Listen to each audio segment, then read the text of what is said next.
You bring up some interesting points where, I think back to when I started, and some of my best friends, like my best friend Sean is now a black belt, my brother is a brown belt, and both of them were not like very confident going up through high school. Like they had problems. And Matt Serra always says, man, this is the land of broken toys. Like this is where everybody who doesn't fit in anywhere. They Yep. all belong here. Yep. And Exactly. I always love that sense of camaraderie and community, but I like the parallels between business and jujitsu. And so, when I talk to a guy like you, a guy like Ali Quinta, I'm never surprised when somebody who's done so well on the mats and stayed with it for years is successful when they go in business, because I feel like a lot of the same disciplines of just showing up when you don't feel like it. And when you get your ass kicked, you go, all right, I just got to keep Hmm. showing up.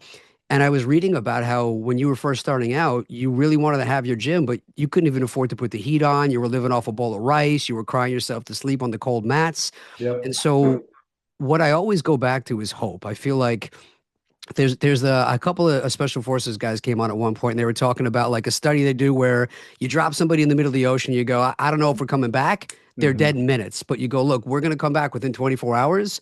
They stay alive because of the hope. So for people who are listening to this and they're trying to maybe get their health journey, get their business journey, get their jujitsu journey, whatever it is that they have goals that they're pushing through, they're going to have hard days. What Oh were yeah. some things you did to keep that hope when you were sitting there on those nights that felt like maybe there was none left? You know, hope is a big word, like hope.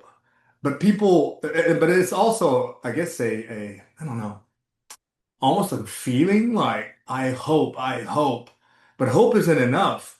For me, I had to. It wasn't a choice. It's like either I did it or I didn't make it. It was one of those.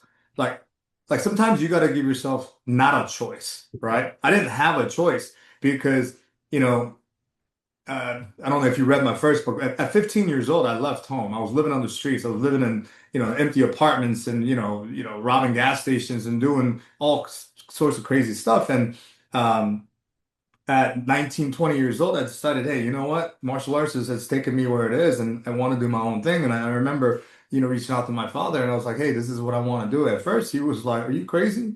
you know?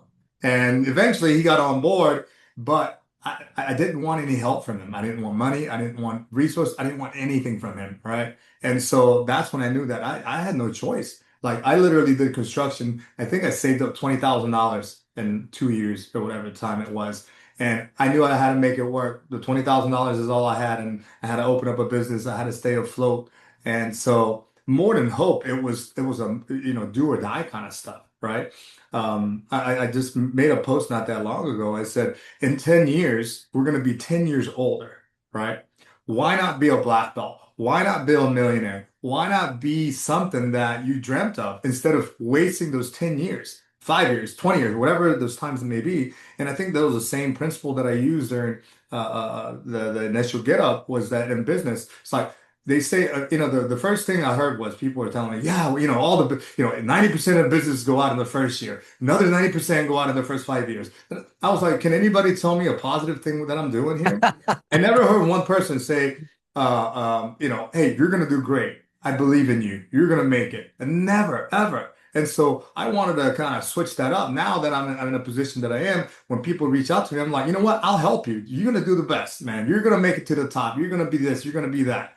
And so I think just having those positive, limelights just, in your peripherals, man, it's a game changer. And I think that's the coach coming out in me, right? Whether it's now it's like jujitsu coach, but now as a business, I've done some consulting. Now I've got, affiliates under me that we usually do monthly Zoom calls. We're not just like, okay, you pay me and then you can use my name, but it's like, okay, what are we doing, man? Like, how many students you guys got? What are you doing to make these signups?